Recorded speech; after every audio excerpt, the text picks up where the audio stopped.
Ako masaya na ako sa luma kong kotse as long as it's well-maintained. Yeah. Hindi kasi ako conscious sa cars, but I'm sure that Ferrari is something else. At pag binigyan ako ng ganyan libre, hindi ko syempre tatanggihan. Akala ko sabihin mo, syempre hindi ko tatanggapin. Ay, hindi ko mo pala- tatanggihan. Tapos ibebenta ko. Ayun, and then tama. donate it to charity. Ay, very good. Oo. Pero Oo. marami kasi din talaga mahilig sa luxury cars. Yes. No harm, di ba? And there's no problem more with and that. more of them in Congress. Ay!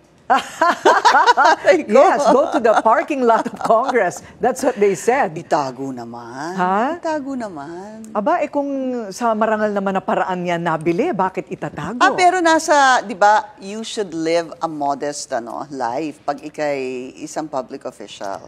Is that, Good luck! Is that in the Constitution? Sabihin nila, well, it's not unconstitutional to have a luxury car. Dahil binili ko naman sa sarili kong Oo, pera. di ba? Basta make sure sarili mong pera. Sana all.